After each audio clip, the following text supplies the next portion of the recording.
és un professor que s'ha dedicat a assetjar alumnes, doncs dient, no sé, hi ha un correu, per exemple, que diu que el treball final poden triar un tema i una de les opcions és escriure-li un fragment d'un autor clàssic al cos, a la pell.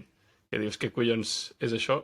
Bueno, és una cosa, com dius, però és un amic que ho està portant i ja està, per això us ho vaig passar. Però jo també estic d'acord que hi ha com una mena de... No, però tu volies parlar-ho, tu vas dir que I volies perquè parlar-ho. la Laura perquè sí, Borràs ho perquè ho havia tapen, encobert. perquè ho encobreixen. O sigui, que són els que estan al govern, que són tan feministes, igualitaristes com el que més, després tenen tot de morts a l'armari i no els treuen. O sigui, que són uns farsants, com sempre, però... Com l'Església. Sí, No, és que... jo no he dit com l'església, jo no he dit com l'església. No, Bueno, jo però que sí, aquest és el problema. Sí, també. O sigui, el problema és això. És que el problema és que hi ha un efecte com l'Església. I el problema de vegades en moralitzar tant Això és veritat. sense donar exemples i excusant-se dient és que, clar, doncs el fet de que passin aquestes coses perquè d'aquí està la dificultat i de per això existeix el patriarcat. I és culpa d'aquestes estructures invisibles i no sé llavors què. estàs generant unes dinàmiques que si es consoliden tindràs un problema de l'hòstia. Perquè estàs generant un discurs a un nivell que no l'estàs seguint amb les accions. Llavors, si no pots seguir-les amb les accions, rebaixa... O sigui, no rebaixis el discurs, però, o sigui, fes-lo amb les mateixes idees, però sense ser tan exagerat. O de ser tan referent moral. Perquè el problema és posar-te com a referent moral. Bueno, clar, no, i perquè més insisteixo, és que despertes la imaginació de la gent.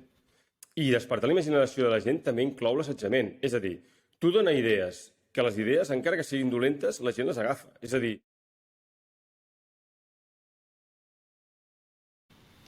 Però aquí està el problema, que és que en l'art, per molt que tinguis molt bon talent o que hi hagi molt més bona genètica, quan fas que tota l'activitat no hi hagi cap tipus de perill, o sigui, des del perill de que la teva activitat pugui ser perillosa en la ment d'algú, o sigui, que li pugui trencar o que pugui destrossar-la per dins emocionalment, o que tu mateix, en intentar fer-ho, et quedis destrossat i no puguis, al final és això, o sigui, quan deixa de ser perillós és quan ja no pots arribar a aquesta profunditat. O sigui, el que dèiem de o sigui, el problema que hi ha amb la infantilització i que passa amb el tema d'això de la comunitat és que ja no es pot, ja no tens capacitat de penetrar, i que és el que es veia moltes vegades, i que a més en el jurat es veu també, per exemple, de que han d'intentar sempre com fer allò de dir sí, però molt bé, no sé quantos, quan si has fotut 2 galls, doncs n'has fet 2 galls.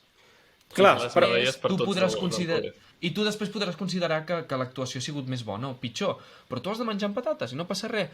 Però per exemple, hi ha certes coses de que tot el que es tracta en programes d'aquests així... Un moment, es va jugar al sentimentalisme també. Pol, para't un moment aquí. Pol, para't un moment aquí. Te'n recordes quan el Risto Mejide feia plorar els... Jo recordo el Risto Mejide fent plorar els concursants d'Operació Triunfo i apretant-los que els hi saltaven els ploms. Clar, tu això no, al Frederic li deu sonar...